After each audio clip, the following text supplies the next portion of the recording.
রব্বুল ইজ্জা ওয়াল জালালের দরবারে শুকরিয়া জ্ঞাপন করছি যে আল্লাহ তাআলা আমাদেরকে পবিত্র মাহে রমাদানে এসে পৌঁছার সুযোগ করে দিয়েছেন এবং আজকের ইফতার পূর্ববর্তী রমাদান এন্ড কোরআন রিফ্লেকশন প্রোগ্রামে উপস্থিত হওয়ার সুযোগ করে দিয়েছেন। আমরা সবাই পড়ছি কালিমাতে শুকর আলহামদুলিল্লাহ।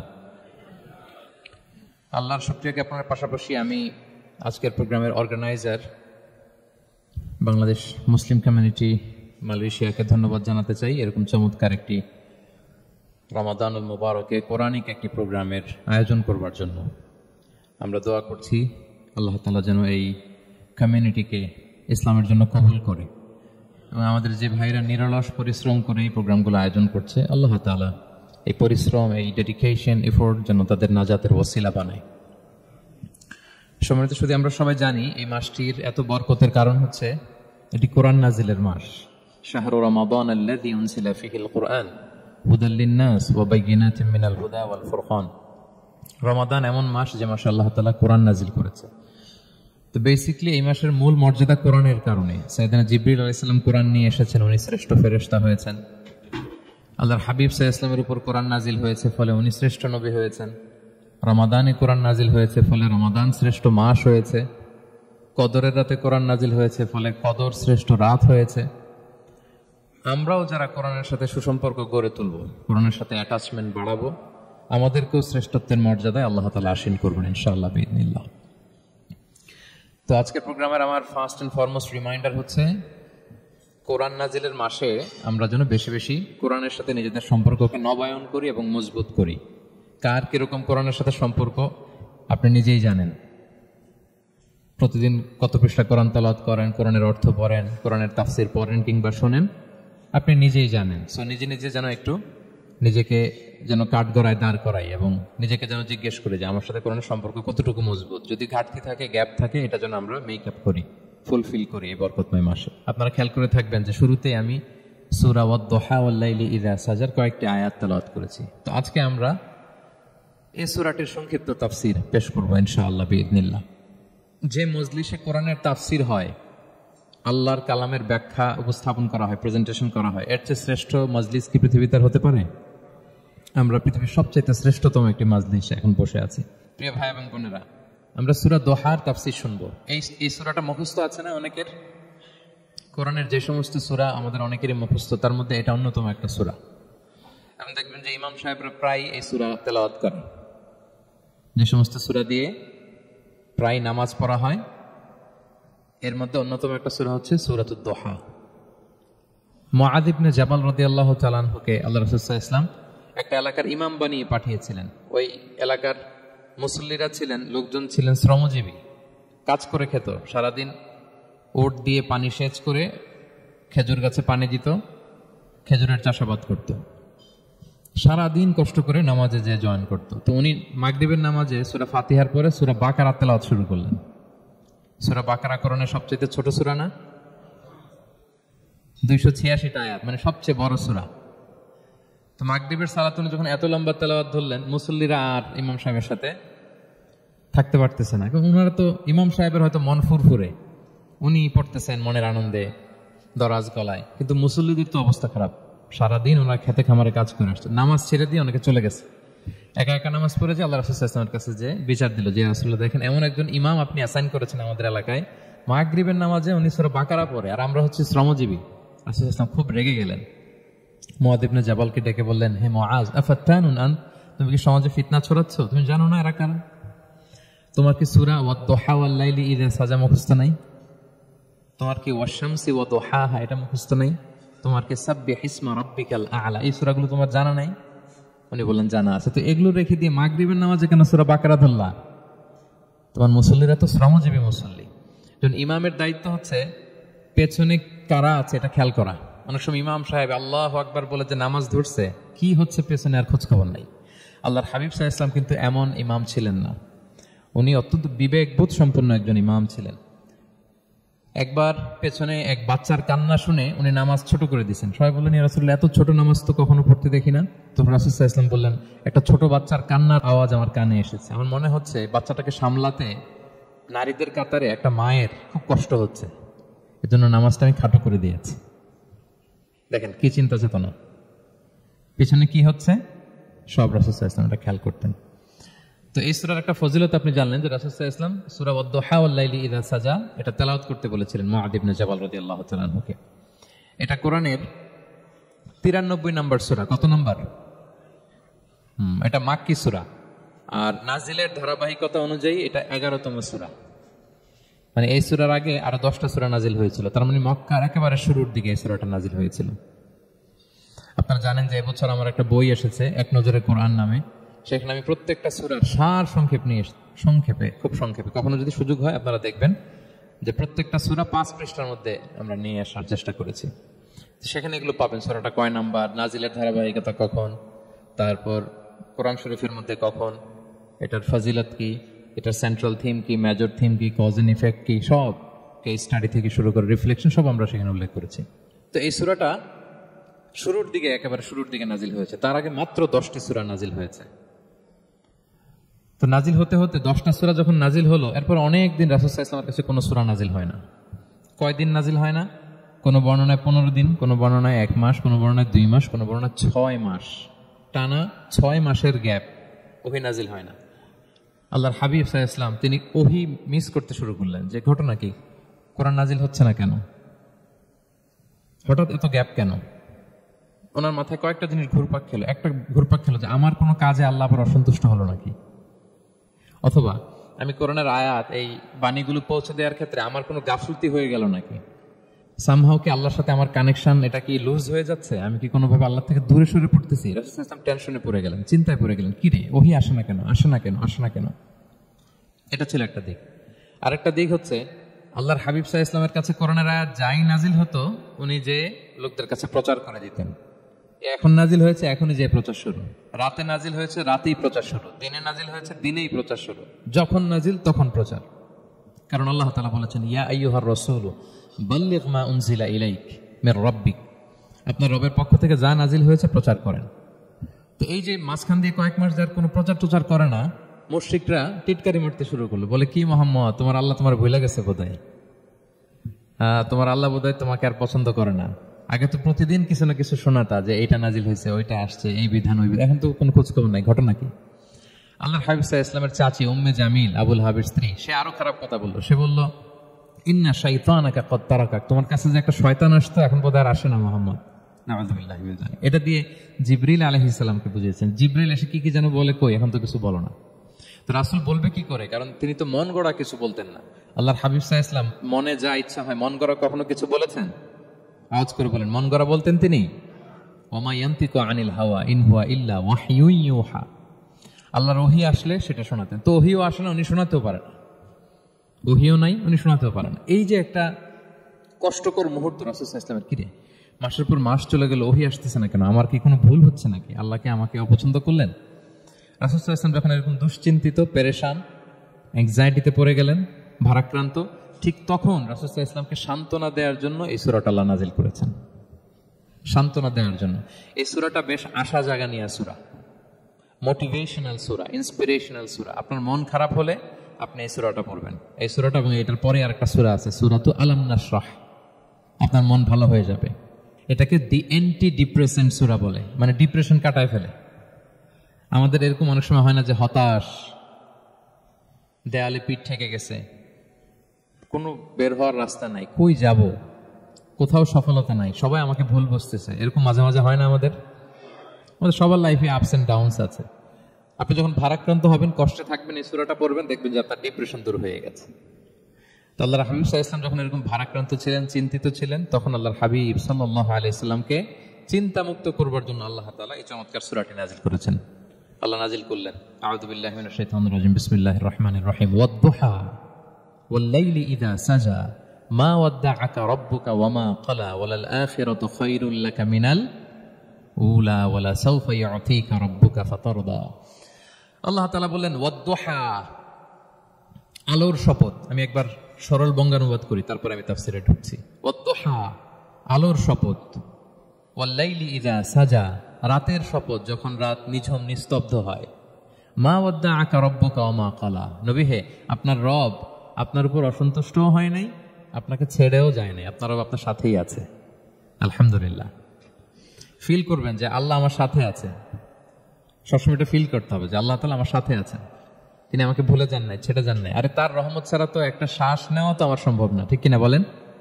আল্লাহর রহমত ছাড়া একটি সেকেন্ড এই পৃথিবীতে সার্ভাইভ করা কি আমাদের পক্ষে সম্ভব না। ওয়ালাল আখিরাতু খায়রুল লাকা মিনাল উলা, নবী হে আপনার পরবর্তী সময় পূর্ববর্তী সময়ের চেয়ে অনেক ভালো হবে ইনশাআল্লাহ। মানে good days are coming in your life, ভালো সময় আসতেছে।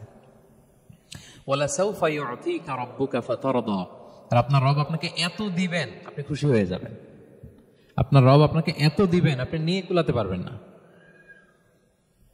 আলাম ইয়াজিদিকা ইয়াতীমান ফাআওয়া, নবী আপনি কি ইয়াতীম ছিলেন না, তিনি কি আপনাকে আশ্রয় দেননি? ওয়া ওয়াজাদাকা দাল্লান ফাহাদা, আপনি পথ খুঁজতেছিলেন, আল্লাহ আপনাকে পথ দেখিয়েছেন। ওয়া ওয়াজাদাকা আইলান ফাআগনা, আপনি নিঃস্ব রিক্ত হস্ত ছিলেন, আল্লাহ তাআলা আপনাকে ধনী বানিয়েছেন। ফাআম্মাল ইয়াতীমা ফালা তাখহার, খবরদার এতিমের সাথে কখনো কঠোর হবেন না। ওয়া আম্মা সাইলা ফালা তানহার, ফরিয়াদি যে সুয়াল করে হাত পাতে তাকে ধমক দিয়ে তাড়িয়ে দিবেন না। ওয়া আম্মা বিনি'মাতি রাব্বিকা ফাহাদ্দিস, আর আপনার রবের যে নিয়ামত আপনার প্রতি এটার বর্ণনা করুন। সুবহানাল্লাহ। এই হচ্ছে সরল অনুবাদ সূরাতুদ দুহার। এবার আসুন আমরা এটার তাফসিরে ঢুকি। আল্লাহ তাআলা প্রথমে দুইটা শপথ করলেন, কসম করলেন, দুইটা ওথ। আমরা যদি সংক্ষেপে ভাগ করি তাহলে 11 আয়াত বিশিষ্ট এই সূরাতে প্রথম 2 আয়াতে দুইটা শপথ আছে, তারপরের 3টা আয়াতে রাসূল সাল্লাল্লাহু আলাইহি ওয়াসাল্লামকে 3টা কনফার্মেশন দেওয়া হয়েছে, সুসংবাদ দেওয়া হয়েছে। এরপরের 3টা আয়াতে আল্লাহর হাবিব সাল্লাল্লাহু আলাইহি ওয়াসাল্লামের অতীতে আল্লাহ কি নিয়ামত দিয়েছেন সেটার একটা রিমাইন্ডার দেওয়া হয়েছে। আর সবশেষে 3টা ওয়ার্ক প্ল্যান দেওয়া হয়েছে, কর্মসূচি, সেগমেন্ট। আপনি এক নজরে কোরআন এগুলো পাবেন, এরকম সেগমেন্ট আকারে আমরা ভাগ করেছি। আই রিপিট, আমি আবারও বলছি, সূরা দোহার 11 আয়াত বিশিষ্ট এই সূরার প্রথম 2 আয়াতে 2টি শপথ, তারপরের 3 আয়াতে 3টি সুসংবাদ, তারপরের 3 আয়াতে অতীতে যে রাসূলকে নিয়ামত দেওয়া হয়েছিল সেটা স্মরণ করিয়ে দেওয়া, আর শেষ 3 আয়াতে 3টা ওয়ার্ক প্ল্যান, কর্মসূচি, রাসূল সাল্লাল্লাহু আলাইহি ওয়াসাল্লাম কি করবেন। ক্লিয়ার হয়ে গেছে না সূরাটা? আসুন এবার তাফসীরে ঢুকি। আল্লাহ তাআলা বললেন ওয়াদ দুহা, নবী আলোর শপথ। আলো, দোহা মানে আলো। আমার সাথে আওয়াজ করে বলুন, দোহা মানে কি? আলো, সকালের আলো, প্রভাতের সূর্য কিরণ। দিনের প্রথম অংশে একটা সানশাইন থাকে না, খুব চমৎকার লাগে 9টা-10টার দিকে, হ্যাঁ সানশাইন। এই সকালের সানশাইনটাকে আরবিতে বলে দোহা। এই জন্য এই সময় আল্লাহর হাবিব সাল্লাল্লাহু আলাইহি ওয়াসাল্লাম নামাজ পড়তেন, এটাকে বলে সলাতুদ দোহা, মানে দোহার নামাজ। এটাকে বলে সলাতুদ দোহা, দোহার নামাজ। তো দেখেন রাসূল সাল্লাল্লাহু আলাইহি ওয়াসাল্লামের মন ভালো করবার জন্য প্রথমে আল্লাহর ওয়ার্ডিংটা দেখেন, আল্লাহ তাআলা কেমন চমৎকার শব্দ চয়েস করেন। প্রথমে আল্লাহ বললেন আলো। আলো বললে তো মনটা ভালো হয়ে যায়, কি বলেন? এই আলো মানে আশার আলো, সম্ভাবনার আলো, প্রশান্তির আলো। ওয়াদ-দুহা, আলোর শপথ। মানে নবী আপনি হতাশ হবেন না, হাল ছাড়বেন না, ভরসা রাখুন। আপনি ঘর থেকে বের হন, দেখুন কি চমৎকার আলো। It's a beautiful day out there, জান, হোয়াট এ নাইস সানশাইন। কি চমৎকার উজ্জ্বল প্রভাতের সূর্য কিরণ, এত চমৎকার জলজলে সানশাইনিং এনভায়রনমেন্ট, আপনার মন খারাপ হয় কি করে? ওয়াদ-দুহা, দুহার শপথ মানে প্রভাতের সূর্য কিরণের শপথ। আবার বললেন ওয়াল-লাইলি ইযা সাজা, রাতের শপথ, যখন সে রাত নিঝুম হয়, গভীর হয়, নিস্তব্ধ হয়। দুইটা শপথ, আলোর শপথ আর রাতের অন্ধকারের শপথ। আলোর শপথ বলে বেসিক্যালি আল্লাহ তাআলা ওহীর আগমনকে বুঝিয়েছেন, আর রাতের শপথ বলে আল্লাহ তাআলা বেসিক্যালি ওহীর অনুপস্থিতিকে বুঝিয়েছেন। মানে রাত দিন দুইটাই যেমনি লাগে, আল্লাহ তাআলা বোঝাতে চাইলেন নবী আপনি টেনশন করবেন না, আমি উইথ ইউ, আমি আপনার সাথে আছি। ওহী আসা না আসা দুইটাই গুরুত্বপূর্ণ। রেগুলার যদি ওহী আসে এটা রিসিভ করতে আপনার কষ্ট হয়ে যাবে। আল্লাহর পক্ষ থেকে আসমানি কিতাবের যে ওহী, এটা সাধারণ কোনো কথা না। ইন্না সানুলকি আলাইকা কওলান সাকিলা, এটা খুব ভারী, হেভি ওয়েট। এটা পাহাড়ে নাজিল করলে, লাউ আনসালনা হাযাল কুরআনা আলা জাবাল লারাআইতাহু খাশিআম মুতাসাদ্দিআম মিন খাশিয়াতিল্লাহ, এটা মাউন্ট এভারেস্টের উপর নাজিল করলে পাহাড় ভেঙে খান খান হয়ে যেত। শীতের রাতে কোরআন নাজিল হলে রাসূল সাল্লাল্লাহু আলাইহি ওয়াসাল্লাম ঘেমে একাকার হয়ে যেতেন, কপাল বেয়ে টপ টপ করে ঘাম পড়তে, ওহী রিসিভ করতে যায়। তিনি ওটের উপরে করে মরুভূমিতে চড়ছেন, ওহী নাজিল হলে ওটের বুক মাটিতে মিশে যেত। এক সাহাবার মাথায় পায়ের মধ্যে মাথা রেখে রাসূল সাল্লাল্লাহু আলাইহি ওয়াসাল্লাম শুয়েছিলেন, তখন ওহী নাজিল হলো। সাহাবা বলছেন ওহীর ভারে মনে হচ্ছে যে আমার পায়ের হাড্ডিটাই ফেটে যাবে। তার মানে এটা খুব ভারী বাণী, খুবই ভারী, এটা সাধারণ কোনো কালাম না। এই যে রাসূল সাল্লাল্লাহু আলাইহি ওয়াসাল্লামের কাছে যে ওহী নাজিল হচ্ছিল, এটা যদি রেগুলার নাজিল হয়, এটা রিসিভ করা রাসূল সাল্লাল্লাহু আলাইহি ওয়াসাল্লামের জন্য সহজ হবে না, কঠিন হয়ে যাবে। রেগুলার ওহী নাজিল হলে এটার যে পাওয়ার, প্রেশার, রাসূল সাল্লাল্লাহু আলাইহি ওয়াসাল্লামের স্নায়ু এটা বরদাস্ত করতে পারবে না। তো আল্লাহ বুঝাতে চাইলেন, নবী আমি কাফিররা যা বলে আপনাকে আমি ভুলে গেছি, কখনো না, নেভার এভার। বরং আপনার যাতে একটু রেস্ট হয়, আরাম হয়, আপনাকে একটু কমফোর্ট দেওয়ার জন্য আমি সাময়িকভাবে ইচ্ছে করে ওহিটা বন্ধ রেখেছি। সুবহানাল্লাহ পড়বেন না? আপনার যাতে একটু কমফোর্ট হয়, আপনার যেন একটু আরাম হয়, ওহি রিসিভ করে করে যেন আপনি অভ্যস্ত হতে পারেন, এজন্য আমি ইচ্ছা করে আপনাকে একটু আরাম দেওয়ার জন্য ওহি বন্ধ রেখেছি। সারাদিন যদি মানে দিনের 24 ঘন্টায় যদি সূর্য থাকে, ভাল লাগবে? আচ্ছা বলেন, 6 মাস টানা সূর্য ভাল লাগবে আপনার? রোদের গরমে আমরা অস্থির হয়ে যাব। তো 12 ঘন্টা সূর্যের আলোর পরে যেমনি রাতের দরকার আছে, আল্লাহ বুঝাতে চাইলেন ওহি নাজিল হওয়ার পাশাপাশি মাঝে মাঝে ওহি ব্রেক দেওয়ার দরকার আছে, ওহি বন্ধ থাকার দরকার আছে। ফলে আপনি হ্যাবিচুয়েটেড হবেন, ওহি রিসিভ করা না করা এটা আপনার জন্য ইজি হয়ে যাবে। যখন আপনি আপনার জন্য ওকে হয়ে যাবে, তখন আমি লাগাতার ওহি নাজিল করবো। তাহলে ওরা যে বলে আমি আপনাকে ভুলে গিয়েছি, না, আমি আপনাকে বলি নাই, বরং আপনার আরামের জন্য খানিকটা সময় আপনাকে বিশ্রামের সুযোগ করে দেওয়ার জন্য আমি আল্লাহ ওহি বন্ধ রেখেছি। সুবহানাল্লাহ। তার মানে আল্লাহ তাআলা নবীকে ভুলেন নাই বা নবী সাল্লাল্লাহু আলাইহি ওয়াসাল্লামের উপর অসন্তুষ্ট হন নাই, ইচ্ছে করে আল্লাহ তাআলা কিছুদিন ওহি বন্ধ রেখেছেন। প্রতিদিন সূর্য থাকলে যেমনি ভাল লাগে না, মানে 24 ঘন্টা, এজন্য 12 ঘন্টা সূর্য দিয়ে আল্লাহ 12 ঘন্টা রাত দিয়েছেন, আমাদের আরামের, বিশ্রামের, ঘুমের আয়োজন করেছেন। ঠিক তেমনি রেগুলার ওহি রিসিভ করলে রাসূল সাল্লাল্লাহু আলাইহি ওয়াসাল্লামের জন্য কষ্ট হয়ে যাবে, এজন্য ইচ্ছে করে আল্লাহ গ্যাপ দিয়েছেন। আল্লাহর হাবিব সাল্লাল্লাহু আলাইহি ওয়াসাল্লামের উপর আল্লাহ অসন্তুষ্ট হননি। এটাই আল্লাহ তাআলা বললেন যে ওয়াদ-দুহা ওয়াল-লাইলি ইযা সাজা, প্রভাতের সূর্য কিরণের শপথ, রাতের নিঝুম নিস্তব্ধ পরিবেশের শপথ। মা ওয়াদ্দাআকা রাব্বুকা ওয়া মা ক্বালা, আপনার রব আপনারে ভুলেও যায় নাই, আপনারে ছেড়েও যায় নাই, আপনার উপর নাখোশ হয় নাই। সুবহানাল্লাহ। আপনার রব আপনার সাথেই আছে, এটা সবসময় ফিল করবেন যে আমার রব আমার সাথে আছে। এটা ফিল করলে আপনার মধ্যে যে সাহস আসবে, আপনি কল্পনাই করতে পারবেন না যে এত এনার্জি আপনার ভিতরে আসলো কি করে। আপনারা খেয়াল করেছেন, বছর খানিক আগে ভারতবর্ষের আমাদের এক বোনের সামনে কিছু সন্ত্রাসী, ওরা জয় শ্রীরাম জয় শ্রীরাম বলতেছিল, মনে আছে? কিন্তু আমার এক বোন মুস্কান কি বলছিল বলেন তো?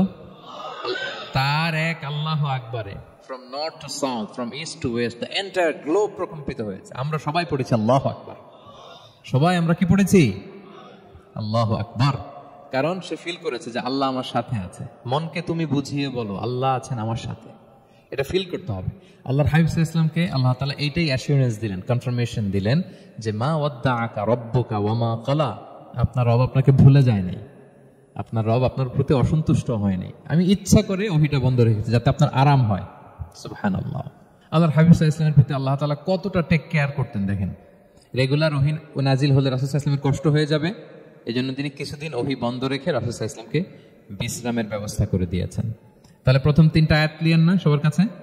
আচ্ছা, প্রথম 2টো আয়াতে 2টা শপথ গেল, এরপরে 3টা সুসংবাদ। সুসংবাদের প্রথমটা হলো আমি ভুলিও নাই ছাড়িও নাই, আপনার সাথে আছে। এরপর আল্লাহ বললেন ওয়ালাল আখিরাতু খায়রুল লাকা মিনাল উলা, নবী হে আপনার পরবর্তী সময় পূর্ববর্তী সময়ের চেয়ে ভালো হবে। নিশ্চয়ই আপনার পরবর্তী সময় পূর্ববর্তী সময়ের চেয়ে ভালো হবে। তার মানে গুড ডেজ আর কামিং, ভালো সময় আপনার জীবনে আসছে, আপনি হতাশ হবেন না, নিরাশ হবেন না। এরপর আল্লাহ তাআলা বললেন ওয়ালা সাউফা ইউতিকা রাব্বুকা ফাতারদা, নবী আপনার রব আপনাকে এত দিবে আপনি খুশি হয়ে যাবেন, আপনার রব আপনাকে এত নেয়ামত দান করবে আপনি আপনার রবের প্রতি সন্তুষ্ট হয়ে যাবেন। সুবহানাল্লাহ বিহামদি। এবং তাই হয়েছে। যারা আপনারা সিরাত পড়েছেন, যারা আল্লাহর হাবিব সাল্লাল্লাহু আলাইহি ওয়াসাল্লামের জীবনী নিয়ে ধারণা রাখেন, তারা দেখবেন যে আল্লাহ রাসূল সাল্লাল্লাহু আলাইহি ওয়াসাল্লাম যেখানেই মনে কষ্ট পেয়েছেন, বিষণ্ণ, চিন্তিত, তখনই আল্লাহ তাআলা রাসূল সাল্লাল্লাহু আলাইহি ওয়াসাল্লামের চিন্তা দূর করে রাসূল সাল্লাল্লাহু আলাইহি ওয়াসাল্লামকে সন্তুষ্ট করেছেন।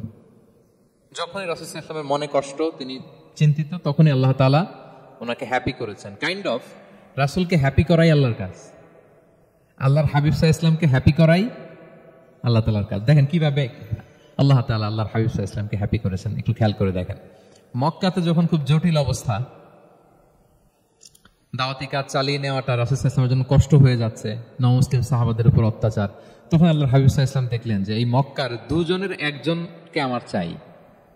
তাদের একজন যদি ইসলামের ছায়াতলে আসে তাহলে ইসলামের পাল্লাটা ভারী হয়। কারা? একজন হচ্ছে ওমর ফারুক আর একজন আবু জাহাল। দুজনের একজন তখন ইসলাম ধর্ম গ্রহণ করেনি। তো রাসূল সাল্লাল্লাহু আলাইহি ওয়াসাল্লাম কেঁদে কেঁদে আল্লাহর কাছে ফরিয়াদ জানালেন, আল্লাহুম্মা আইজ্জাল ইসলামা বিআহাব্বি হাযাইন আর-রাজুলাইনি ইনদাক। আল্লাহ, আমি কাউকে স্পেসিফিক তোমার কাছে চাই না, শুধু এটাই বলি, দুইজন লোকের নাম বলবো, এই দুইজন লোকের মধ্যে থেকে যাকে তোমার পছন্দ হয় তাকে তুমি ইসলামের ছায়াতলে এনে ইসলামকে শক্তিশালী করো। এক হচ্ছে আবু জাহাল আরেক হচ্ছে ওমরে ফারুক। এই দোয়াটা তিনি করতে লাগলেন। আর খুব চিন্তিত, দুজনের কেউই মুসলমান হয় না। একদিন হঠাৎ সাহাবারা বললেন, ইয়া রাসূলুল্লাহ, আল্লাহর হাবিব সাল্লাল্লাহু আলাইহি ওয়াসাল্লাম তখন দারুল আরকামের ভেতরে বসা। সাহাবারা বললেন, ইয়া রাসূলুল্লাহ, আপনি এখান থেকে সরে যান, কারণ ওমরে ফারুক নাঙ্গা তলোয়ার নিয়ে আসতেছে আপনাকে হত্যা করবার জন্য। আল্লাহ রাসূল সাল্লাল্লাহু আলাইহি ওয়াসাল্লাম বললেন যে তোমরা সরে যাও। আমার মনে হচ্ছে ওই যে চোখের পানি ছেড়ে আমি দোয়া করেছি, ওই দোয়া আজকে কবুল হতে শুরু করেছে, তোমরা সরো। ঠিকই ওমরে ফারুক রাদিয়াল্লাহু তাআলা আনহু আসলেন। এসে তিনি তলোয়ার রেখে দিয়ে বললেন, আশহাদু আল্লা ইলাহা ইল্লাল্লাহ ওয়া আশহাদু আন্না মুহাম্মাদান আবদুহু ওয়া রাসূলুহু। আমি সাক্ষ্য দিচ্ছি আল্লাহ ছাড়া কোনো ইলাহ নেই এবং আপনি আল্লাহর প্রেরিত বান্দা এবং রাসূল। এই দৃশ্য দেখে রাসূল সাল্লাল্লাহু আলাইহি ওয়াসাল্লাম খুশি হয়ে গেলেন। ওয়ালা সাউফা ইউতিকা রাব্বুকা ফাতারদা। আল্লাহ বলেছিলেন যে নবী হে, আপনাকে এত দিব, আপনার রব আপনাকে এত নেয়ামত দিবে, আপনি শুধু খুশিই হবেন, সন্তুষ্ট হবেন আমার প্রতি। এই যে রাসূল সাল্লাল্লাহু আলাইহি ওয়াসাল্লামের দোয়া কবুল করে আল্লাহ তাআলা ওমরে ফারুককে ইসলামের ছায়া তোলেন, ইসলামকে শক্তিশালী করলেন। ফাতারদা, রাসূল সাল্লাল্লাহু আলাইহি ওয়াসাল্লাম খুশি হয়ে গেলেন। এভাবে প্রতিটা ক্ষেত্রে। মক্কাতে যখন খুব কঠিন অবস্থা, রাসূল সাল্লাল্লাহু আলাইহি ওয়াসাল্লাম তায়েফে চলে গেলেন দাওয়াত দেওয়ার জন্য। নেইবারিং সিটি, আপনারা যে হজ উমরা করেছেন জানেন, মক্কার পাশের সিটি তায়েফ। দাওয়াত দিলেন, দাওয়াত প্রত্যাখ্যান করলো তারা। শুধু তাই না, ফিজিক্যালি হ্যারাস করা হলো আল্লাহর হাবিব সাল্লাল্লাহু আলাইহি সাল্লামকে। রাসূল সাল্লাল্লাহু আলাইহি ওয়াসাল্লামের জামা ধরে, গা ধরে টানা হেঁচড়া করা হলো, পাথর মারা হলো, তিনি রক্তাক্ত হলেন। হামালাতুল জিবাল, পাহাড় রক্ষী ফেরেশতারা বললেন, রাসূলুল্লাহ, আপনি যদি আদেশ দেন তায়েফের দুই দিকের পাহাড় দিয়ে এমন চাপা দিব, পুরো তায়েফের জনপদ একেবারে ভ্যানিশ হয়ে যাবে। আল্লাহর হাবিব সাল্লাল্লাহু আলাইহি ওয়াসাল্লাম বললেন, না, আমি আশা করি তাদের পরবর্তী নেক্সট জেনারেশনের কেউ না কেউ পড়বে লা ইলাহা ইল্লাল্লাহ মুহাম্মাদুর রাসূলুল্লাহ। তাই হয়েছে। এখন তায়েফে যান, শুধু মসজিদ আর মসজিদ। কি চমৎকার পরিবেশ! তায়েফে গেলে মনেই হবে না আরব দেশ। বৃষ্টি হয় প্রতিদিন, অনেক চাষাবাদ হয়, চমৎকার এলাকা। রাসূল সাল্লাল্লাহু আলাইহি ওয়াসাল্লামের দোয়ার বরকত। তো তায়েফবাসী দাওয়াত প্রত্যাখ্যান করলো। রাসূল সাল্লাল্লাহু আলাইহি ওয়াসাল্লাম গায়ের রক্ত পরিষ্কার করে নাখলা নামক খেজুরের বাগানে যায়েদ রাদিয়াল্লাহু তাআলা আনহুকে ফজরের নামাজ পড়তেছিলেন। আল্লাহর হাবিব সাল্লাল্লাহু আলাইহি ওয়াসাল্লাম যখন ফজরের সালাতে তেলাওয়াত করতে লাগলেন, একদল জিন পাশ দিয়ে যাচ্ছিল। তারা তাদের এলাকায় যেয়ে বলল, ইন্না সামি'না কুরআনান আজাবা ইয়াহদি ইলা রুশদি ফাআমান্না বি। জিনেরা আগে আকাশের উপরে ওঠে, ফেরেশতারা কি বলে চুরি করে শুনে আসতো। হঠাৎ জিনেরা আর উপরে যেতে পারে না। উপরে যেতে চাইলেই ফাআতবাআহু শিহাবুন সাকিব, আগুনের পাথর মারা হয়। ঘটনা কি? সব জিনেরা বৈঠক বসালো। ঘটনা কি? আগে কত তথ্য আগেই জেনে যেতাম, জেনে গণকদেরকে বলতাম, গণকরা আমাদেরকে ধন্যবাদ জানাতো। তো এখন তো আসমানের সিকিউরিটি এত বেড়ে গেল কেন? কারণ কি? ওই যে শেষ নবী আসার কথা যে মনে হয় চলে আসছে, দেখো তো কোথায় আসছে উনি। খুঁজতে একদল ওই দিন ফজরের সময় আল্লাহর হাবিব সাল্লাল্লাহু আলাইহি ওয়াসাল্লাম রক্তাক্ত হয়ে ফজরের সালাত যখন পড়তেছেন, ওই কোরআন তেলাওয়াত শুনে তারা এলাকায় যেয়ে বলল যে ইন্না সামি'না কুরআনান আজাবা, এক আজীব কোরআন শুনে আসছি, ইয়াহদি ইলা রুশদি, এই কোরআন মানুষকে হেদায়েতের পথে নিয়ে যায়। ফাআমান্না বি, আমরা ঈমান এনে ফেললাম। সুবহানাল্লাহ পড়েন। তো রাসূল সাল্লাল্লাহু আলাইহি ওয়াসাল্লাম তারা এটা জানেন না। আল্লাহ তাআলা জিবরাইল মারফত জানালেন যে হে নবী, আপনি এসেছিলেন ম্যানকাইন্ডকে দাওয়াত দিতে তায়েফের। তারা দাওয়াত গ্রহণ করে নাই, ম্যানকাইন্ড রিজেক্ট করেছে। কিন্তু আরেকটা জাতি আছে যাদেরকে আপনি দেখেন না, তাদেরকে বলে জিন কাইন্ড, মানে জিন জাতি। পুরো জিন জাতি কালিমা পড়ে মুসলমান হয়ে গিয়েছে নবী। ওয়ালা সাউফা ইউতিকা রাব্বুকা ফাতারদা, নবী আপনার রব আপনাকে এত নেয়ামত দিবেন, আপনি খুশি হয়ে যাবেন। নবী সাল্লাল্লাহু আলাইহি ওয়াসাল্লাম ওইখানে আবার খুশি হয়ে গেলেন। রক্তাক্ত, ইনজুর্ড। যখন শুনলেন মানুষ জাতি তারা ঈমান আনে নাই, কিন্তু জিন জাতি তারা ঈমান এনেছে, আল্লাহর হাবিব সাল্লাল্লাহু আলাইহি ওয়াসাল্লাম আবার আনন্দিত হলেন। তাহলে আল্লাহর হাবিব সাল্লাল্লাহু আলাইহি ওয়াসাল্লামকে আনন্দিত করাই হচ্ছে আল্লাহর কাজ, খুশি রাখাই হচ্ছে আল্লাহর কাজ। সুবহানাল্লাহি ওয়া বিহামদিহি। আল্লাহর হাবিব সাল্লাল্লাহু আলাইহি ওয়াসাল্লামের বয়স যখন 50 বছর, ওনার কাছের দুজন আত্মীয় মারা গেল। ওনার প্রিয়তমা স্ত্রী খাদিজা রাদিয়াল্লাহু তাআলা আনহা ইন্তেকাল করলেন, ওনার প্রিয় চাচা আবু তালেব ইন্তেকাল করলেন। দুইজনই শেল্টার দিত, একজন ঘরে একজন বাইরে। আবু তালেবের কারণে কেউ রাসূল সাল্লাল্লাহু আলাইহি ওয়াসাল্লামের গায়ে হাত তোলার সাহস পায় নাই।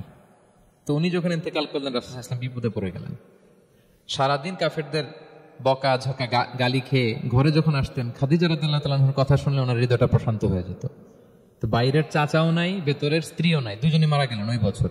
ওই বছরকে বলা হয় আমুল হুজুন, মানে দুশ্চিন্তার বছর। এত ভারাক্রান্ত আল্লাহর হাবিব সাল্লাল্লাহু আলাইহি ওয়াসাল্লাম হলেন, চিন্তিত হলেন, মনটা ভেঙে খান। আল্লাহ তাআলা কিন্তু ঠিকই বুঝেন যে তার হাবিবকে কখন হ্যাপি করতে হবে। আল্লাহ তাআলা তখন সাইয়েদনা জিবরাইল আলাইহিস সালামকে পাঠালেন যে যাও, আমার বন্ধুকে আর পৃথিবীতে থাকার দরকার নাই, আমার বন্ধুকে ঊর্ধ্ব জগতের নৈশ ভ্রমণের ইনভাইটেশন দিয়ে আসো, মানে মেরাজের ইনভাইটেশন দিয়ে আসো। পড়েন সুবহানাল্লাহ। সুবহানাল্লাযী আসরা বিআবদিহি লাইলাম মিনাল মাসজিদিল হারামি ইলাল মাসজিদিল আকসা, মসজিদুল হারাম থেকে মসজিদুল আকসা, তারপরে উপরে সুম্মা দানা ফাতাদাল্লা ফাকানা কাবা কাউসাইনি আও আদনা। আল্লাহর আরশে চলে গেলেন, জান্নাত জাহান্নাম দেখিয়ে, নতুন কিছু গিফট দিয়ে, তার পেয়ারা হাবিবের মন ভালো করে এরপরে আবার দুনিয়ায় পাঠালেন। ওয়ালা সাউফা ইউতিকা রাব্বুকা ফাতারদা। নবী হে, আপনাকে এত নেয়ামত দিব, আপনি শুধু খুশি হবেন আর সন্তুষ্ট হবেন। সুবহানাল্লাহ। এবার বুঝতে পারতেছেন কিভাবে আল্লাহর হাবিবকে আল্লাহ তাআলা খুশি করেছেন। মক্কায় আর থাকতে পারতেছেন না, এমন অবস্থা যে কোনো সময় আল্লাহর হাবিব সাল্লাল্লাহু আলাইহি ওয়াসাল্লামকে হত্যা করা হবে। আল্লাহ তাআলা আল্লাহর হাবিবের জন্য নতুন জায়গার ব্যবস্থা করে দিলেন, তওবা কিংবা তাইবা, যেটাকে আমরা মদিনা বলি। তিনি মদিনায় গেলেন, আবার রাসূল সাল্লাল্লাহু আলাইহি ওয়াসাল্লামের হৃদয় প্রশান্ত হলো। কিন্তু মদিনায় যে তিনি কাবাকে মিস করতে আরম্ভ করলেন। আল্লাহর হাবিব সাল্লাল্লাহু আলাইহি ওয়াসাল্লাম নবী হওয়ার পরে টানা 14 বছর কিবলা ছিল কিন্তু বাইতুল মাকদিস। কিন্তু মক্কায় যখন তিনি ইবাদত করতেন, তিনি বাইতুল মাকদিসের দিকেই হয়েই নামাজ পড়তেন, কিন্তু সামনে কাবাটারে রাখতেন। কথা বুঝতে পেরেছেন?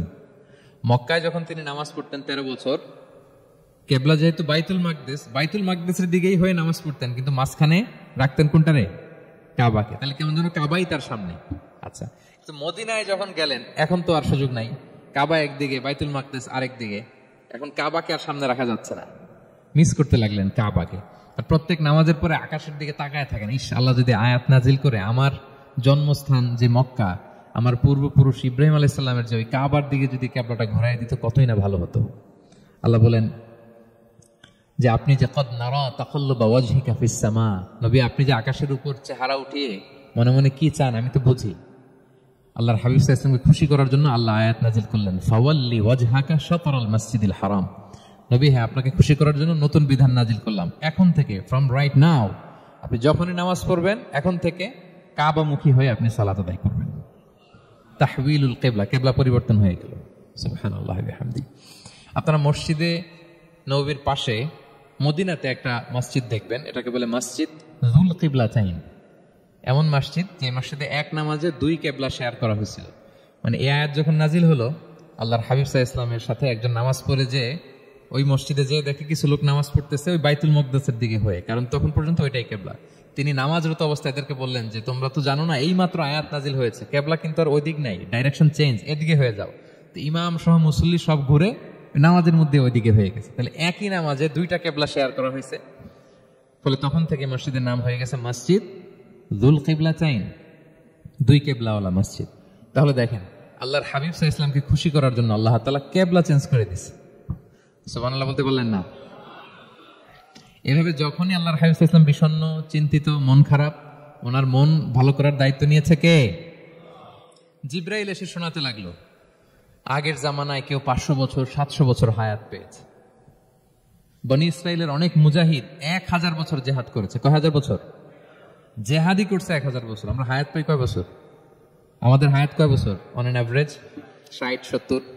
আল্লাহর হাবিব সাল্লাল্লাহু আলাইহি ওয়াসাল্লাম এটাই বলেছেন যে আমার উম্মতি মা বাইনা 60 ইলা 70, আমাদের গড় আয়ু 60 থেকে 70। ওয়া আকাল্লুহুম মা ইয়াজুযু যালিক, আর সামান্য অল্প সংখ্যকই মানুষ এটাকে ক্রস করতে পারে। এই কথা শুনে যে আগের উম্মত 1000 বছর জেহাদ করছে, এটা শুনে রাসূল সাল্লাল্লাহু আলাইহি ওয়াসাল্লাম আবার কাঁদতে আরম্ভ করলেন, হায় রে আমার গুনাহগার উম্মতের কি হবে? আমার উম্মত তো 60-70ই শেষ, আমার উম্মতের কি হবে? আবার চিন্তিত, আবার কান্নাকাটি। তখন আল্লাহ তাআলা নাজিল করলেন, ইন্না আনজালনাহু ফি লাইলাতুল কদর ওয়া মা আদরাকা মা লাইলাতুল কদর লাইলাতুল কদরি খায়রুম মিন আলফি শাহর। নবী আপনি কাঁদবেন না, ওদেরকে হায়াত দিছি বেশি, কদর দেই নাই। আপনার উম্মতকে হায়াত কম দিছি, কিন্তু আপনার উম্মতের জন্য আমি লাইলাতুল কদর রেখে দিয়েছি। এক কদরের রাতে ইবাদত করলে খায়রুম মিন আলফি শাহর, 1000 মাস ইবাদত করলে যে পরিমাণ সওয়াব, অতটুকু না, খায়ের, এর চেয়ে বেশি সওয়াব আল্লাহ তাআলা আপনার উম্মতের আমলনামায় দিয়ে দিবেন।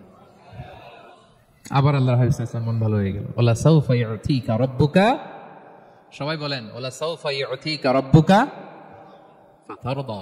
নবী হে এত দিব, আপনি শুধু হ্যাপি হবেন, হ্যাপি। এরপরে বদরের যুদ্ধে বিজয় দান করলেন, মক্কা বিজয় দান করলেন, তাবুক যুদ্ধে বিজয় দান করলেন। সব শেষে জান্নাতে ওনার জন্য স্পেশাল একটা জায়গা থাকবে, ওই জায়গায় কেউ বসতে পারবে না। জায়গাটার নাম মাকামে মাহমুদ। ওয়া মিনাল লাইলি ফাতাহাজ্জাদ বিহি নাফিলাতাল লাকা আসা আন ইয়াবআসাকা রাব্বুকা মাকামান মাহমুদা। ওই মাকামে মাহমুদের সিংহাসনে আল্লাহর হাবিব সাল্লাল্লাহু আলাইহি ওয়াসাল্লাম বসবেন, ওনার জন্য স্পেশাল, খাস, কেউ এখানে বসতে পারবে না। তার মানে হ্যাপি শুধু দুনিয়াতেই করবে না, আল্লাহ তাআলা আল্লাহর হাবিবকে আখিরাতেও করবে। আল্লাহর হাবিব সাল্লাল্লাহু আলাইহি ওয়াসাল্লামকে কাউসার দেওয়া হবে, ইন্না আ'তাইনা কাল কাউসার। হে নবী আপনাকে কাউসার দিয়েছি।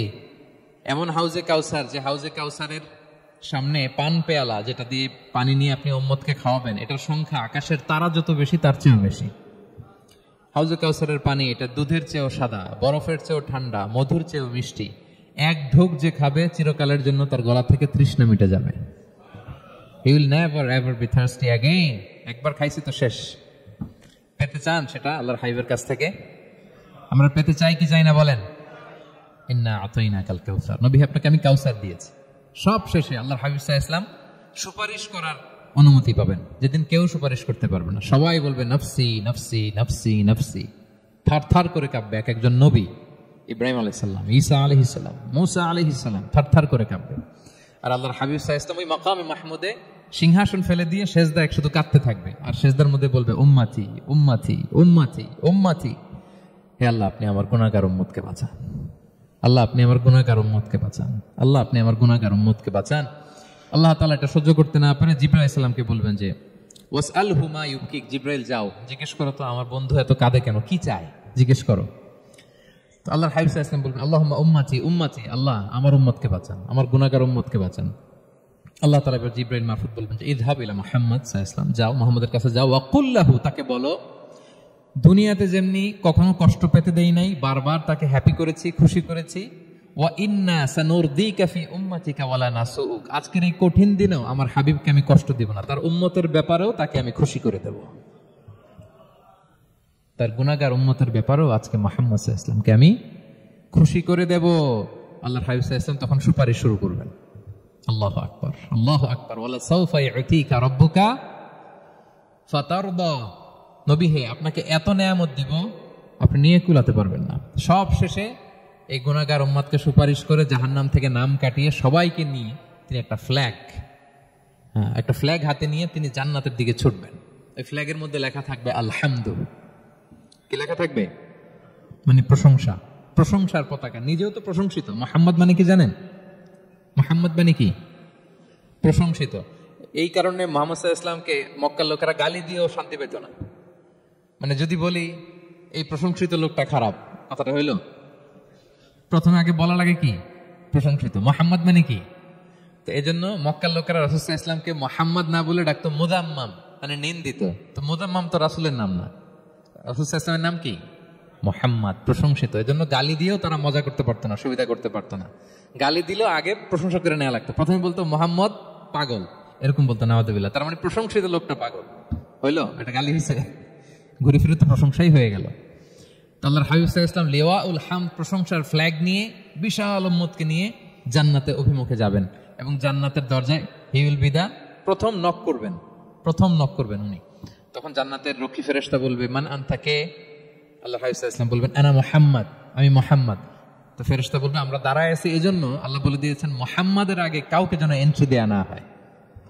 আপনার আগে যেন কারোর জন্য জান্নাতের দরজা না খুলি, স্পেশাল উপর থেকে অর্ডার আছে। আপনি যেহেতু নক করেছেন, ওয়েলকাম, আসেন। পুরো উম্মাহ নিয়ে আল্লাহর হাবিব সাল্লাল্লাহু আলাইহি ওয়াসাল্লাম জান্নাতে ঢুকবেন। ওয়ালা সাউফা ইউতিকা রাব্বুকা ফাতারদা, নবী হে আপনাকে অচিরেই এত নেয়ামত দিব আপনি সন্তুষ্ট হয়ে যাবেন। প্রথম দুইটা শপথ গেল, এরপর তিনটা সুসংবাদ গেল। এরপর আল্লাহ তাআলা অতীতে যে নবীর পাশে ছিলেন, অতীতে যে বিভিন্ন নেয়ামত দিয়ে আল্লাহর হাবিব সাল্লাল্লাহু আলাইহি ওয়াসাল্লামকে আল্লাহ তাআলা ধন্য করেছেন, এগুলো রিমাইন্ডার দিচ্ছেন যে নবী আপনি কেন চিন্তিত হন, আমি আগেও ছিলাম আপনার সাথে, এখনো আছি, ভবিষ্যতেও থাকব। তিনি বললেন আলাম ইয়াজিদকা ইয়াতীমান ফাআওয়া, তিনি কি আপনাকে ইয়াতীম অবস্থায় পাননি? তিনি কি আপনাকে আশ্রয় দেননি? আপনারা জানেন আল্লাহর হাবিব সাল্লাল্লাহু আলাইহি ওয়াসাল্লাম যখন মায়ের পেটে, তখনই তার পিতা দুনিয়া থেকে ইন্তেকাল করেছেন। মায়ের পেটে তার বয়স হচ্ছে 6 মাস, দুনিয়াতে আসেননি আল্লাহর হাবিব সাল্লাল্লাহু আলাইহি ওয়াসাল্লাম রাহমাতাল লিল আলামিন। মায়ের পেটে থাকা অবস্থায় বাবা হারিয়েছে, দুনিয়াতে আসলেন 6 বছর বয়সে তিনি মাকে হারিয়েছেন। কয় বছর বয়সে? 6 বছর। তারপর মায়ের ইন্তেকালের পরে দাদার কাছে, আব্দুল মুত্তালিবের কাছে লালিত পালিত হতে লাগলেন। 8 বছর বয়সে দাদাও ইন্তেকাল করলেন। বাবা চলে গেলেন জন্মের আগে, মা চলে গেলেন 6 বছর মানে শিশু থাকতে। 8 বছর বয়সে তো শিশু, দাদাও চলে গেলেন। 8 বছর বয়স থেকে আল্লাহর হাবিব সাল্লাল্লাহু আলাইহি ওয়াসাল্লাম চাচার কাছে এতিম অবস্থায় লালিত পালিত হতে লাগলেন। এবং আবু তালেব এত ভালোবাসতো, ঈমান আনে নাই, ঈমান শেষ পর্যন্ত ঈমান আনেনি, শিরকের উপরে ইন্তেকাল করেছে। কিন্তু আল্লাহর হাবিব সাল্লাল্লাহু আলাইহি ওয়াসাল্লামকে এত ভালোবেসেছেন, বাবার যে কি মানে পিতৃ স্নেহের যে কি মায়া, এটা বুঝতে দেন নাই কখনো, এটার অভাব কখনো তিনি টের পান নাই। ওনার যে বাবা নাই আবু তালিবের কারণে এতটা ভালোবেসেছেন। তার মানে কখনোই রাসূল সাল্লাল্লাহু আলাইহি ওয়াসাল্লামকে লালন পালন, রক্ষণাবেক্ষণ, টেক কেয়ারের কোনো গ্যাপ আল্লাহ তাআলা রাখেননি। হালিমাতু সাদিয়ার কাছে, পরে মায়ের কাছে, উম্মে আইমানের কাছে, দাদা আব্দুল মুত্তালিবের কাছে, পরে চাচার কাছে, একটার পর একটা স্লট বাই স্লট রেডি। সেটাই স্মরণ করে দিলেন যে নবী, এমন তো হয় নাই যে আপনাকে লালন পালনের জন্য কেউ ছিল না। আলাম ইয়াজিদকা ইয়াতীমান ফাআওয়া, আপনার রব কি আপনাকে ইয়তীম অবস্থায় আশ্রয়ের ব্যবস্থা করে দেননি? মানে তখন তো আমি ছিলাম আপনার সাথে, কেউ ছিল না, তখন তো আমি ছিলাম। তো আপনার তো ভয় কিসের? আপনি হতাশ হবেন না, নিরাশ হবেন না, হাল ছাড়বেন না আপনি। তাহলে প্রিয় ভাইরা, আল্লাহর হাবিব সাল্লাল্লাহু আলাইহি ওয়াসাল্লাম ইয়াতীম অবস্থায় পৃথিবীতে এসেছিলেন এবং এজন্য ইয়াতীমের সাথে ভালো আচরণ তিনি করতে বলতেন আল্লাহর হাবিব সাল্লাল্লাহু আলাইহি ওয়াসাল্লাম। যারা ইয়াতীমকে ভালোবাসে আল্লাহ তাদেরকে ভালোবাসে। এবং আল্লাহর হাবিব সাল্লাল্লাহু আলাইহি ওয়াসাল্লাম বলতেন, আনা ওয়া কাফিলুল ইয়াতীমি ফিল জান্নাতি কাহাতাইন, আমি এবং এতিমের রক্ষণাবেক্ষণকারী এইভাবে প্রতিবেশীর মতো জান্নাতে থাকবো। এই দুই আঙ্গুলের মাঝে যেমনি গ্যাপ নাই, আমার আর এতিমের রক্ষণাবেক্ষণকারী তার বাড়ির মাঝখানে কোনো গ্যাপ থাকবে না জান্নাতে। We will be neighbour in paradise, জান্নাতে এরকম আমরা কাছাকাছি থাকবো। আল্লাহু আকবার পড়েন। তাহলে এতিমের রক্ষণাবেক্ষণকারীকে আল্লাহ তাআলা ভালোবাসেন। যারা এতিমকে পছন্দ করে না, এতিমকে তাড়িয়ে দেয়, তাদেরকে আল্লাহ পছন্দ করেন। আল্লাহ তাআলা বলেন, আরাআইতাল্লাযী ইউকাযযিবু বিদ্দীন ফাযালিকাল্লাযী ইয়াদউল ইয়াতীম, যারা আখিরাতকে অবিশ্বাস করে তারাই এতিমকে ঘাড় ধাক্কা দিয়ে তাড়িয়ে দেয়। কোন বিশ্বাসী কখনো এতিমের সাথে খারাপ আচরণ করে না। আপনাদের যাদের মন শক্ত, অনেকের চোখ দিয়ে পানি নামে না। আমার এক আত্মীয় আছে খুব আল্লাহওয়ালা, আমার জীবনে এত আল্লাহওয়ালা আমি দেখি নাই, কিন্তু ওনার চোখ দিয়ে পানি নামে না। বারবার এসে আমারে বলে যে মিজান কি করবো বলো, তো একটু মোনাজাত ধর। আমার মনে আছে আমি ওনাকে নিয়ে মোনাজাত ধরতাম, তো ওনার কান্না আসে না চোখ দিয়ে। এত আল্লাহওয়ালা, খুব ভালো মানুষ, কিন্তু চোখ দিয়ে পানি নামে না। এটা অনেকের হয়, নানা কারণে হয়। তো আল্লাহর হাবিব সাল্লাল্লাহু আলাইহি ওয়াসাল্লাম বলেছেন, কারো যদি চোখ দিয়ে পানি না নামে বা হৃদয় নরম না হয়, তারা যেন এতিমের মাথায় হাত বুলিয়ে দেয়। এক সাহাবী এসে বলেন, ইয়া রাসূলুল্লাহ, আমার হৃদয়টা বড় শক্ত, হৃদয় নরম হয় না। রাসূল সাল্লাল্লাহু আলাইহি ওয়াসাল্লাম বললেন, তাই? আচ্ছা, আতুহিব্বু আন ইয়ালিনা কলবুক, তুমি কি চাও তোমার হৃদয় নরম হোক, ওয়া তুদরাকা হাজাতুক, এবং তোমার আশা পূরণ হোক? তিনি বললেন, হ্যাঁ। তখন রাসূল সাল্লাল্লাহু আলাইহি ওয়াসাল্লাম বললেন, ইরহামিল ইয়াতীম, এতিমের উপর রহম করো। ওয়ামসা আলা রাসি, এতিমের মাথায় হাত বুলিয়ে দাও। ওয়া আতইমহু মিন তুআমিক, তোমার খাবার এতিমকে খাওয়াও। তালিনু কলবুক, তোমার অন্তর নরম হবে। তুদরাকা হাজাতুক, তোমার ইচ্ছা পূরণ হবে। তাহলে হৃদয় যদি শক্ত থাকে, কার মাথায় হাত বুলাবেন? বুলাইছেন কখনো? হ্যাঁ, বুলিয়েছেন? খুঁজে খুঁজে হাত বুলাবেন। বাংলাদেশে তো অনেক অরফেনেজ আছে, অনাথ আশ্রম, ওখানে যাবেন। সুযোগ হলে একদিন যে একটু লাঞ্চ করলেন ওদের সাথে বসে, ডিনার করলেন, একসাথে খেলেন, ওদের মাথায় হাত বুলিয়ে দিলেন, সাধ্যমতো কিছু উপহার হাতে তুলে দিলেন, আপনার ইচ্ছা পূরণ হবে আর আপনার হৃদয় নরম হবে ইনশাআল্লাহ। আর এতিমকে আদর করা মানে নবী সাল্লাল্লাহু আলাইহি ওয়াসাল্লামের প্রতি ভালোবাসা দেখানো। কারণ আমার নবী এতিম হয়ে বড় হয়েছে। এতিমের প্রতি ভালোবাসা প্রকারান্তরে নবী সাল্লাল্লাহু আলাইহি ওয়াসাল্লামের প্রতি ভালোবাসা দেখানো হয়, কারণ আমার নবী এতিম হয়ে বড় হয়েছেন। সুবহানাল্লাহ। কিন্তু তার বিপরীতে আমরা সমাজে কি দেখি? এতিমের মাথায় হাত বুলানো তো দূরের কথা, এতিমের সম্পদও খেয়ে ফেলে অনেকে। হ্যাঁ, এরকম আছে না? এতিমের সম্পদ দাদারসে গিলতেছে। কি যে আমাদের চিন্তাধারা! দেখবেন যে লোকটা এতিমের সম্পদ গিলে, ওরা রোজা অবস্থায় এক ঢোক পানি গিলাতে পারবেন কিনা দেখেন। যে বলেন একটু পানি খান তো, যে খাবে না কেন? হারাম। তো ওই হারাম কিন্তু গিলতেছে ইচ্ছা মতো। রোজা অবস্থায় এক ফোঁটা আপনি পানি গিলাতে পারবেন না, আরে কেন? হারাম। কিন্তু ওইদিকে ভাতিজার সম্পদ গিলতেছে দেদারসে। আল্লাহ বলেন এটা ভাতিজার সম্পদ না, এটা তুমি জাহান্নামের আগুন পেটে ঢুকাচ্ছ। জাহান্নামের আগুন। ইন্নাল্লাযীনা ইয়াকুলুনা আমওয়ালাল ইয়াতামা যুলমান ইন্নামা ইয়াকুলুনা ফি বুতুনিহিম নারা ওয়া সায়াসলাউনা সাঈরা। যারা এতিমের সম্পদ খায়, এটা সম্পদ না, এটা জাহান্নামের আগুন তুমি পেটে ঢুকাচ্ছ। সো এতিমের প্রতি যেন আমরা নমনীয় হই, তাদের মাথায় হাত বুলাই, তাদের জন্য খরচ করি, তাদের প্রতি যেন আমরা দয়াদ্র হই, কারণ আমার নবী এতিম অবস্থায় বড় হয়েছেন। তাহলে নবী সাল্লাল্লাহু আলাইহি ওয়াসাল্লামকে এটা স্মরণ করে দিলেন, নবী আপনি তো এতিম ছিলেন, আমি তো আপনাকে রক্ষণাবেক্ষণের ব্যবস্থা করছি। আর কি করেছি? ওয়াজাদাকা দাল্লান ফাহাদা, নবী আপনাকে আমি এমন অবস্থায় পেয়েছি, আপনি পথ খুঁজতেছিলেন, আমি আপনাকে পথ দেখিয়েছি। You are searching the right path and I guided you to the right sense of direction. আপনি পথ খুঁজতেছিলেন, আমি পথ দেখাইছি। এখানে দল্লানের অর্থ পথভ্রষ্ট করা যাবে না। ওয়াজাদাকা দাল্লান, হে নবী আপনাকে আমি পথভ্রষ্ট পেয়েছি, পরে পথ দেখাইছি, এরকম বলা যাবে না। এটা আল্লাহর হাবিব সাল্লাল্লাহু আলাইহি ওয়াসাল্লামের ক্ষেত্রে প্রযোজ্য নয়। অনেক বাংলা তাফসীর অর্থে আমি দেখেছি পথ হারা, নবী আপনাকে আমি পথ হারা পেয়েছি, পথ দেখেছি, এটাও খুব একটা সুন্দর না। সবচেয়ে সুন্দর হচ্ছে নবী আপনি পথ খুঁজতেছিলেন, সত্যের অনুসন্ধানে ছিলেন।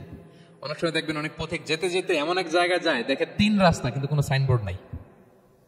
পুরাতন রাস্তাগুলোতে এরকম অনেক সময় হতো না আমাদের, 3 দিকে রাস্তা, কোনো সাইনবোর্ড নেই, তো যাবো কই? এটা বুঝালেন যে নবী আপনি পথ খুঁজতেছিলেন, আমি আপনাকে দেখিয়েছি, হে নবী এটাই সিরাতুল মুস্তাকিমের পথ। ওয়াজাদাকা দাল্লান ফাহাদা, আপনি পথ খুঁজতেছিলেন, আমি আপনাকে পথ দেখিয়েছি। তো ছোটবেলায় সাথে ছিলাম, পথ খুঁজতেছিলেন, পথ দেখালাম, আমি আপনার ভুললাম কোথায়? কাফিরদের কথায় মন খারাপ করেন কেন যে তারা বলে আমি আপনাকে ভুলেছি, ছেড়েছি? নো, নেভার এভার, আমি আপনার সাথেই আছি। তারপর আল্লাহ তাআলা বললেন ওয়াজাদাকা আইলান ফাআগনা, তিনি আপনাকে রিক্ত হস্ত নিঃস্ব পেয়েছেন, সম্পদহীন অবস্থায় পেয়েছেন, পরে সম্পদশালী করেছেন। সুবহানাল্লাহ। আল্লাহর হাবিব সাল্লাল্লাহু আলাইহি ওয়াসাল্লাম শুরুতে সম্পদের অত যোগান ছিল না, পরে খাদিজা রাদিয়াল্লাহু তাআলা আনহার সাথে যখন বিয়ে হলো, আল্লাহ তাআলা সম্পদের কষ্ট দূর করলেন। কারণ খাদিজা রাদিয়াল্লাহু তাআলা আনহা অনেক বড় ব্যবসায়ী ছিলেন। বিয়ের আগে পার্টনারশিপে বিজনেস ছিল রাসূল সাল্লাল্লাহু আলাইহি ওয়াসাল্লামের সাথে। আল্লাহর হাবিব সাল্লাল্লাহু আলাইহি ওয়াসাল্লাম শ্রম দিয়েছেন, খাদিজা রাদিয়াল্লাহু তাআলা আনহার ইনভেস্টমেন্ট ছিল। তো ওই শ্রমে খাদিজা রাদিয়াল্লাহু তাআলা আনহার এক বান্ধবী, তিনি এমন প্রশংসা করলেন এসে আল্লাহর হাবিব সাল্লাল্লাহু আলাইহি ওয়াসাল্লামের ব্যাপারে যে এমন লোক আমি দেখি নাই, ওনার কথা বার্তা, চলন, কথন, ডিলিং সব আলাদা। পুরো কাফেলার মধ্যে উনি একরকম, পুরো কাফেলা আরেক রকম। এই কথা শুনে তো খাদিজা রাদিয়াল্লাহু তাআলা আনহা আকৃষ্ট হলেন যে এরকম একজন সৎ লোকই তো আমার চাই। প্রস্তাব দেয়া হলো, চাচাদের কাছে বিয়ে হয়ে গেল। এবং বিয়ের পরে খাদিজা রাদিয়াল্লাহু তাআলা আনহা নারীদের মধ্যে সর্বপ্রথম শাহাদা বাক্য পড়ে মুসলমান হয়েছিলেন। নিজের সব সম্পদ আল্লাহর হাবিব সাল্লাল্লাহু আলাইহি ওয়াসাল্লামের পায়ের সামনে এনে দিয়ে দিলেন, ইয়া রাসূলুল্লাহ আমার সম্পদ মানে আপনার সম্পদ, ইসলামের জন্য যত মনে চায় আপনি খরচ করেন। ওয়াজাদাকা আইলান ফাআগনা, আপনাকে আল্লাহ নিঃস্ব পেয়েছেন, সম্পদের ব্যবস্থা করে দিলেন। পরবর্তীতে মদিনায় যে খায়বার যুদ্ধের পরে অনেক সম্পদের ব্যবস্থা আল্লাহ তাআলা করে দিয়েছিলেন। তাহলে ছোটবেলায় ইয়াতিম ছিলেন, আল্লাহ টেক কেয়ার করলেন। পথ খুঁজতেছিলেন, আল্লাহ পথ দেখায় দিলেন। আর্থিক সমস্যা ছিল, এটাও আল্লাহ দূর করে দিলেন। এবার আল্লাহ তাআলা বিষ্ণু ঈসা ইসলামকে 3টা ওয়ার্ক প্ল্যান দিবেন, কর্মসূচি। 1 নম্বর কর্মসূচি হচ্ছে ফাআম্মাল ইয়াতীমা ফালা তাকহার, নবী খবরদার এতিমের সাথে কখনো কঠোর আচরণ করবেন না। 1 নম্বর কর্মসূচি, কারণ আপনিই তো এতিম ছিলেন। এতিমের দুঃখ আপনি না বুঝলে বুঝবে কি? এতিমের সাথে কখনো কঠোর হবেন না। আল্লাহর হাবিব সাল্লাল্লাহু আলাইহি ওয়াসাল্লাম কখনো এতিমের সাথে কঠোর হন না। এতিম তো দূর কি বাত, কারোর সাথে তিনি কঠোর হন না। ওনার কাছে চাইলে উনি না বলতে পারতেন না, নো নাই দিব না এটা বলতে জানতেন না। নো ওনার ডিকশনারিতে ছিল না, চাইলেই দিতেন। একবার আল্লাহর হাবিব সাল্লাল্লাহু আলাইহি ওয়াসাল্লামের কাছে একটা জামা, কয়টা? আপনার জামা কয়টা? আমার জামা কয়টা? জুব্বা তখন কয়টা ছিল? মাত্র একটা। এক ফরিয়াদি এসে বলে ইয়া রাসূলুল্লাহ আতিনি কমিসান, আমার একটা জামা দেন, আমার জামা নাই। নবী সাল্লাল্লাহু আলাইহি ওয়াসাল্লামের জামা কয়টা তখন? ওনার কাছে চাইলে উনি না বলতে পারতেন, খুলে দিয়ে দিয়েছেন। না, এখন ওনার জামা আছে কয়টা? তো জামাও নাই, বেরও হতে পারে না। কি এক মুসিবত! আল্লাহ তাআলা আয়াত নাযিল করলেন ওয়াল্লাযীনা ইযা আনফাকু লাম ইউসরিফু ওয়া লাম ইয়াকতুরু ওয়া কানা বাইনা যালিকা কাওয়ামা। নবী হে, যারা বিশ্বাসী তারা দানের সময় ভারসাম্য করবে। মানে অনেকগুলো থাকলে আপনার একটা দিতেন, ছিলই যখন একটা, ওইটার হকদার তো ফরিয়াদির চেয়ে আপনি বেশি। এখন যে দিয়ে দিলেন আপনি বলবেন কি? অনেকগুলো থাকলে না হয় আপনি দিতেন, ছিলই একটা, এটা সবচেয়ে যোগ্য, অধিকতম যোগ্য এবং হকদার তো আপনি। সুবহানাল্লাহ, সুবহান। কি নবী ছিল, কি নবী ছিল! না বলতে পারতেন না, মানুষকে ফিরিয়ে দিতে জানতেন না। আল্লাহ বললেন নবী হে, আপনার প্রথম কর্মসূচি ফাআম্মাল ইয়াতীমা ফালা তাকহার, খবরদার এতিমকে কখনো, এতিমের প্রতি কঠোর হবেন না। 1 নম্বর কর্মসূচি। এটা শুধু নবীর জন্য কর্মসূচি নাকি আমাদের জন্য না? হ্যাঁ, সবার জন্য। এতিমদের সাথে যেন আমরা রূঢ় ভাষী না হই, তাদের সাথে যেন রূঢ় আচরণ না করি। 2 নম্বর ও আম্মা সাইলা ফালা তানহার, ফরিয়াদিকে ধমক দিবেন না, হাত পাতলে ধমক দিবেন না। আমরা অনেক সময় ধমক দেই, আপনারা দেন কখনো? না, আমরা দিতে পারবো না, ধমক দিতে নিষেধ করেছেন আল্লাহ তাআলা। আম্মা সাইলা ফালা তানহার, যদি না থাকে বুঝিয়ে বলেন যে এখন পারতেছি না, কিন্তু ধমক দিবেন না কখনো। কারণ আপনি এখন বড় সাহেব হয়ে গেছেন, প্রাইভেট কারের পাশ থেকে দেখবেন যে স্যার 2টা টাকা দেন, কিছু খাই নাই, হায় রে ছিঁড়া কাপড়, মলিন চেহারা, ভাঙ্গা একটা থালা হাতে নিয়ে স্যার 5টা টাকা দেন। আল্লাহ আপনারা স্যার বানাইছে আর ওরে বানাইছে ভিখারি। আচ্ছা বলেন তো, জায়গাটা চেঞ্জ করতে আল্লাহর কত সময় লাগে? ওরে ভিতরে বসায় স্যার বানাবে আর আপনারে ভাঙ্গা একটা থালা দিয়ে এরকম ওই যে টুল যেখানে নেয় ওখানে দাঁড় করাবে। বলেন আল্লাহর কয় সেকেন্ড লাগবে? লাগবে 1 সেকেন্ডও লাগে না। সো ও আম্মা সাইলা ফালা তানহার, ফরিয়াদিকে ধমক দিয়ে তাড়িয়ে দিও না, খবরদার। ওকে আল্লাহ ফরিয়াদি বানিয়ে পরীক্ষা করছে, আর তোমাকে আল্লাহ সম্পদশালী বানিয়ে পরীক্ষা করছে। তাহলে 1 নম্বর কর্মসূচি ছিল এতিমের সাথে রূঢ়ভাষী হবেন না। 2 নম্বর হচ্ছে ফরিয়াদিকে ধমক দিবেন না। 3 নম্বর ও আম্মা বিনিআমাতি রাব্বিকা ফাহাদ্দিস, আল্লাহ তাআলা আপনাকে যে নিয়ামত দিয়েছে এই নিয়ামতের আপনি কি করেন? বর্ণনা করেন। ও আম্মা বিনিআমাতি রাব্বিকা ফাহাদ্দিস, আল্লাহ নিয়ামতের বর্ণনা করেন, শুকরিয়া করেন। কারণ আল্লাহ তাআলা আমাদের অনেককে ইয়াতিম বানায় নাই, আমাদেরকে ফরিয়াদি বানায় নাই। আমরা অনেকেই আছি, আমরা এখনো ইয়াতিম না, আমার আব্বা আম্মা এখনো বেঁচে আছে, আমাদের অনেকের আব্বা আম্মা বেঁচে আছে। ইয়াতিম মূলত ছোট অবস্থায় যদি বাবা মারা যায় তাকে আরবিতে ইয়াতিম বলে। মান মাতা আবুহু ওয়া হুয়া সগীর, কেউ ছোট তার বাবা মারা গেছে তাকে শরীয়তের পরিভাষায় কি বলে? ইয়াতিম। তা আমরা অনেকেই তো ইয়াতিম না, আমরা অনেকেই তো অন্যের কাছে হাত পাতা লাগে না, তো আমরা ভালো আছি না?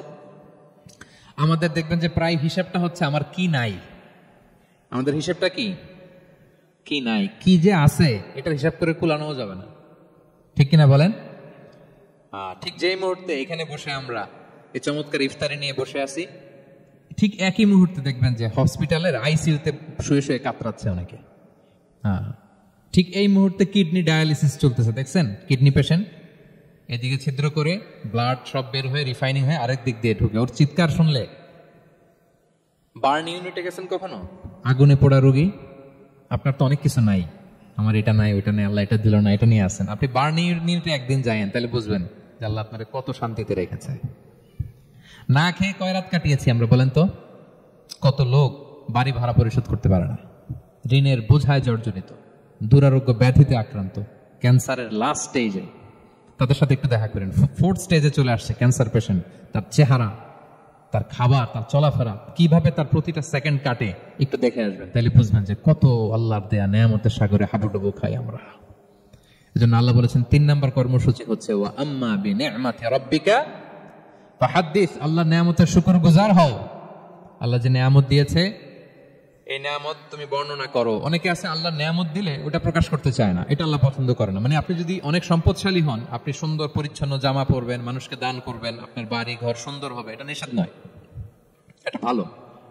আপনি আল্লাহর দেয়া নেয়ামত ব্যবহার করতে পারবেন এবং বলতেও পারবেন, কিন্তু শুকরান লা ফখরান, শুকরিয়া স্বরূপ বলবেন, ফখর করে অহংকার করে না।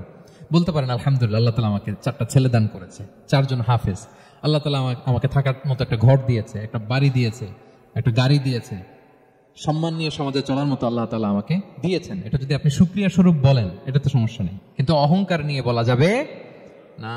ইন্নাল্লাহা ইউহিব্বু আইয়ারা আসারা নি'মাতিহি আলা আবদিহি, আল্লাহ তাআলা যে নেয়ামত তার বান্দাকে দিল ওইটার একটা নমুনা দেখতে আল্লাহ পছন্দ করে। আল্লাহ বানাইছে আপনার বিলিয়নিয়ার, আপনি হচ্ছেন ছেঁড়া পরা জামা পরে চলেন, হবে? বানাইছে আল্লাহ তাআলা আপনাকে অনেক সম্পদশালী, আপনার চলা ফেরা কোনো রুচিই নাই, এটা হইলো না। আল্লাহ চায় যে তোমার যে নেয়ামত দিছে এটার একটা নমুনা তোমার মধ্যে থাকে, এটাও শুকরগুজার হওয়ার একটা আলামত। তাহলে 3 নম্বর কর্মসূচি কি? ওয়া আম্মা বিনিআমাতি রাব্বিকা ফাহাদ্দিস, আল্লাহর নেয়ামতের শুকরগুজার হও, আল্লাহ তাআলা যে নেয়ামত দিয়েছে সেটা বর্ণনা করো।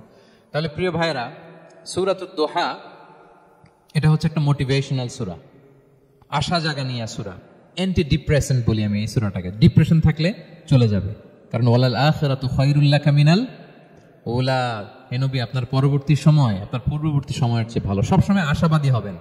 সূরা দোহার 1 নম্বর শিক্ষা হচ্ছে বি অপটিমিস্টিক, মানে অপটিমিজম, আশাবাদী হওয়া, নিরাশ হওয়া যাবে না। বিশ্বাসীদের, মুমিন মুসলিমের ডিকশনারিতে হতাশা নিরাশা নাই, আমার ডিকশনারিতে অন্তত নাই, আপনাদের আছে কিনা জানি না। আজকে থেকে বলেন আপনাদের ডিকশনারিতে হতাশা নিরাশা রাখবেন। আমাদের কোনো হতাশা নাই, নিরাশা নাই, কারণ আমরা যে পরিস্থিতিতে থাকি না কেন আমাদের সাথে কে আছেন? লা তাহজান ইন্নাল্লাহা মা'ানা, চিন্তিত হয়ো না, আল্লাহ আমার সাথে আছেন। আল্লাহ আমার সাথে আছেন বললেই দেখবেন মুস্কানের মতো এক তাকবীর আপনার মুখ দিয়ে বেরোচ্ছে, এমন এনার্জি বেরোচ্ছে, গোটা বিশ্ব আপনি জয় করে ফেলবেন তখন। এটাই আমাদের সবচেয়ে বড় পাওয়ার। আমাদের সাথে কে আছে? ইন্নাল্লাহা মা'ানা, আল্লাহ তাআলা আমাদের সাথে আছেন। তাহলে সূরা দোহার আজকের তাফসীরের 1 নম্বর লেসন হচ্ছে optimism. Believer should be optimistic always. বিশ্বাসীরা আশাবাদী হয়, নিরাশ হয় না, হতাশ হয় না, হাল ছাড়ে না। বিশ্বাসীরা ভরসা রাখে এক মহান সত্তার উপর। আওয়াজ করে বলেন তো তিনি কে? আল্লাহর উপর ভরসা রাখে, আমরা নিরাশ হই না। 2 নম্বর শিক্ষা হচ্ছে গ্রেটফুলনেস, কৃতজ্ঞতা। হ্যাঁ, আপনার জীবনে অনেক কিছু আছে, নাই নাই বলবেন না, শুধু কমপ্লেইন করবেন না। অনেকে দেখবেন শুধু অভিযোগ, এটা নাই, ওইটা নাই, এই পাইলাম না, ওর আছে এটা, ওর, আমার সাথে কেন এমন হয়, আমার সাথে শুধু আমার সমস্যা। এগুলো যারা বলে তাদেরকে আল্লাহ নেয়ামত আরো ছিনিয়ে নেয়। বরং যারা অল্প পেয়েও বলে আলহামদুলিল্লাহ, তাদেরকে নেয়ামত দেওয়ার ধারাবাহিকতা আল্লাহ তাআলা অব্যাহত রাখেন। সব অবস্থায় আলহামদুলিল্লাহ, যে কোনো পরিস্থিতিতে, যে কোনো অবস্থায় কি বলবো আমরা? আপনি খেয়াল করে দেখেন না যে আপনার কি কি আছে, কত কিছু যে আপনার আছে, অবাক করা। 3 নাম্বার কাইন্ডনেস। 3 নম্বর লেসন হচ্ছে কাইন্ডনেস, দয়া। আমরা যেন অন্যের প্রতি দয়াশীল হই। আপনি অন্যের প্রতি দয়ালু হলে আপনার প্রতি দয়ালু হবে কে? ওয়াল্লাহু ফি আউনি আবদিহি মা দামাল আবদু ফি আউনি আখি। আল্লাহ ততক্ষণ পর্যন্ত কোনো বান্দার সাহায্যে থাকে যতক্ষণ পর্যন্ত ওই বান্দা তার ভাইয়ের সাহায্যে থাকে। তাহলে বলেন তো, আল্লাহর সাহায্য পাওয়ার প্রথম শর্ত কি? অন্যের জন্য সাহায্যের হাত বাড়িয়ে দাও। তাহলে মনে থাকবে তো? নাকি এতিমকে ধাক্কা দিয়ে বের করে দিবেন, ফরিয়াদিকে ধমক দিবেন একটা? বড় সাহেব তো আপনি, বড় স্যার, খবরদার। তাহলে 1 নম্বর লেসন অপটিমিজম। আমরা হতাশ হব না, হতাশা আমাদের ডায়েরিতে নাই, আমরা আশাবাদী, আমরা আল্লাহর রহম ভরসার ভিখারি, ঠিক কিনা বলেন? 2 নম্বর লেসন হচ্ছে গ্রেটফুলনেস। আমরা সবসময় আল্লাহর প্রতি শুকরগুজার হব, কৃতজ্ঞ হব। আল্লাহর হাবিব সাল্লাল্লাহু আলাইহি ওয়াসাল্লাম বলতেন, আল্লাহুম্মা জাআলনি সাবুরা ওয়া জাআলনি শাকুরা ওয়া জাআলনি ফি আইনি সাগীরা ওয়া ফি আয়ুনিন নাসি কাবীরা। আল্লাহ, আপনি আমাকে ধৈর্যশীল বান্দা বানান, আপনি আমাকে শুকরগুজার বানান। আল্লাহ, আমার চোখে আমাকে ছোট বানান। আল্লাহ, গোটা বিশ্বের মানুষের চোখে, জনতার চোখে আমাকে বড় বানান। আওয়াজ করে পড়েন আমিন। এই দোয়াটা বেশি বেশি পড়বেন। আর সব শেষে আমরা যেন কাইন্ড হতে পারি, অন্যের প্রতি দয়ালু হতে পারি। যে রহম করে সে রহম প্রাপ্ত হয়, যে অন্যকে দয়া দেখায় সে আল্লাহর পক্ষ থেকে দয়া পায়। আল্লাহ তাআলা আমাদের সবাইকে কথাগুলো বোঝার ও আমল করার তৌফিক দান করুন।